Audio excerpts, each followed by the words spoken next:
फतेहपुर सीकरी के लोकसभा चुनाव की चर्चा हम जरूर करेंगे, क्योंकि इस इलेक्शन में फतेहपुर सीकरी पूरे देश में चर्चा का विषय बना रहा। और फतेहपुर सीकरी की खासियत ये रही कि जिस फतेहपुर सीकरी ने बीजेपी के राजकुमार चाहर को 4 लाख से अधिक वोटों से जीत दिलाई थी, उसी फतेहपुर सीकरी ने इस बार सोचने पर मजबूर कर दिया भारतीय जनता पार्टी को और महज 44,000 कुछ वोटों से राजकुमार चाहर की जीत हुई। तो राजकुमार चाहर को कड़ी चुनौती देने वाले फौजी बाबा यानी रामनाथ सिकरवार, और रामनाथ सिकरवार जिस तरह से हर विधानसभा में बहुत मजबूती के साथ लड़े, तो उससे एक बात तो तय हो गई है कि आने वाले विधानसभा चुनाव में अगर रामनाथ सिकरवार चुनाव लड़ते हैं तो उनके विधानसभा में जाने का रास्ता भी साफ हो सकता है।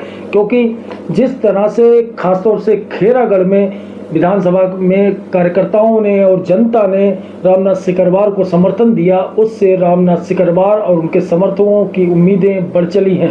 रामनाथ सिकरवार लोगों को क्यों पसंद आते हैं, उसके पीछे की कहानी समझ लीजिए। रामनाथ सिकरवार का बैकग्राउंड बेहद शानदार है और वो सेना से सेवानिवृत्त है, तो इसीलिए उन्हें फौजी बाबा कहा जाता है। और रामनाथ सिकरवार लोगों के बीच हर वक्त रहते हैं, हर सुख दुख में वह पहुंच जाते हैं। छोटे से छोटे कार्यकर्ता हो या फिर गांव का कोई भी गरीब से गरीब व्यक्ति हो, अगर वो फोन कर देता है तो रामनाथ सिकरवार तुरंत वहां पहुंच जाते हैं और उसकी समस्या को न सिर्फ सुनते हैं बल्कि उस समस्या के निराकरण की पूरी कोशिश करते हैं। खासियत नंबर 2 आप समझिए, रामनाथ सिकरवार की दूसरी सबसे बड़ी खासियत है कि अगर आप रामनाथ सिकरवार को फोन लगाएंगे तो नंबर लगाते ही जब घंटी बजेगी रामनाथ सिकरवार की, तो फोन खुद रामनाथ सिकरवार उठाते हैं।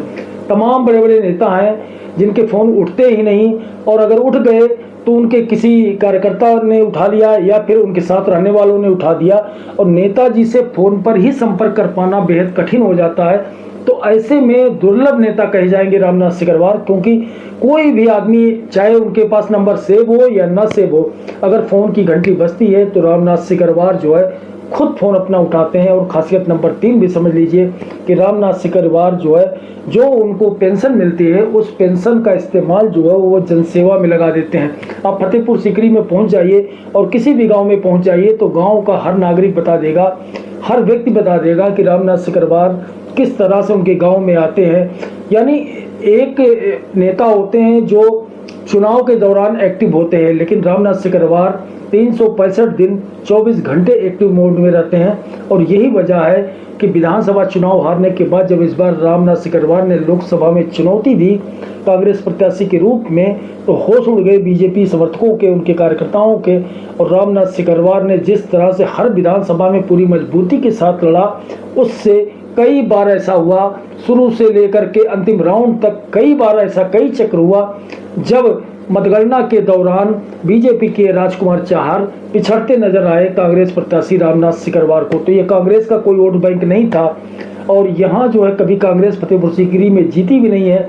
यहाँ सीमा उपाध्याय पहली सांसद हुई थी, उसके बाद बाबूलाल चौधरी जीते थे बीजेपी से, और तीसरा चुनाव राजकुमार चाहर जीते थे, और चौथे चुनाव में कड़ी टक्कर कसमकस के बाद अंततः राजकुमार चाहर जीत जरूर गए 44,000 वोटों से।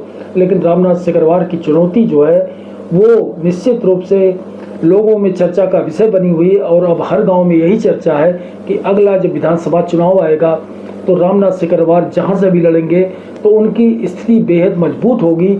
और चूंकि अभी जिले में आगरा जिले की 9 की 9 विधानसभा सीटों पर बीजेपी का कब्जा है, लेकिन अगला जब चुनाव आएगा 2027 का, तो रामनाथ सिकरवार जिस भी विधानसभा क्षेत्र से लड़ेंगे, खासतौर से खेरागढ़ से अगर वो उम्मीदवार बनते हैं, तो बीजेपी की राह कांटों भरी होगी। बीजेपी के लिए आसान नहीं होगा। बीजेपी की राह कांटों भरी होगी, और न सिर्फ कांटों भरी होगी बल्कि जो भी प्रत्याशी बनेगा उसके लिए आसान नहीं होगा पार पाना रामनाथ सिकरवार से, क्योंकि रामनाथ सिकरवार ने चुनाव खत्म होने के बाद से ही अपना वही रूटीन शुरू कर दिया है। एक मंदिर में रहते हैं और समाज सेवा में दिन रात सक्रिय रहते हैं, लगातार एक काल पे वह उपलब्ध रहते हैं, हर किसी से आसानी से बात हो जाती है। यही सब तमाम खूबियां हैं जो हर नेता में होनी चाहिए थी। और पहले के ज़माने की बात करें अगर 20 से 25 साल पहले की, तो नेता लोग इसी तरह होते थे। लेकिन अब वीआईपी कल्चर जिस तरह से आया है वो उसी का परिणाम है कि इस लोकसभा चुनाव में तमाम प्रत्याशियों को हार झेलनी पड़ी है, और तमाम जो मौजूदा सांसद थे हारे हैं, उसके अलावा तमाम सांसद ऐसे थे जिनकी जीत बमुश्किल हुई, यानी बड़ी मुश्किल से जीत हुई है। तो ऐसे में ये तय माना जा रहा है कि जब 2027 का विधानसभा चुनाव आएगा तो अपनी तमाम खूबियों और जनता के बीच रहने की कोशिश जो करते हैं हर वक्त रामनाथ सिकरवार, तो ऐसे में रामनाथ सिकरवार के लिए विधानसभा चुनाव कोई बहुत कठिन नहीं होने वाला है। और विधानसभा चुनाव में रामनाथ सिकरवार के सामने जो भी रहेगा बीजेपी का प्रत्याशी, उसके लिए बेहद मुश्किल भरा सफर होगा चुनाव जीतना।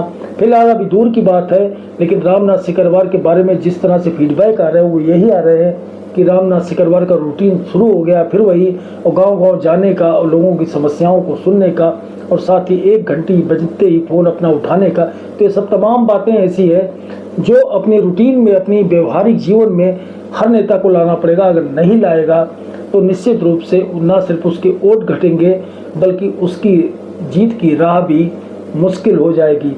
तो आज के लिए इतना ही, धन्यवाद। हमारा चैनल ज़रूर देखिएगा। अगर ये वीडियो जो रामनाथ सिकरवार के ऊपर बना कि वो कैसे रहते हैं, क्या उनकी कार्यशैली है, अगर ये आपको पसंद आया हो तो कमेंट जरूर करिएगा, लाइक करिएगा और वीडियो को शेयर भी करिएगा। वीडियो हमारा अगर आपको पसंद आया हो तो वीडियो को लाइक करें, शेयर करें, कमेंट करें और देखना ना भूलें ग्राउंड जीरो स्टोरी। धन्यवाद।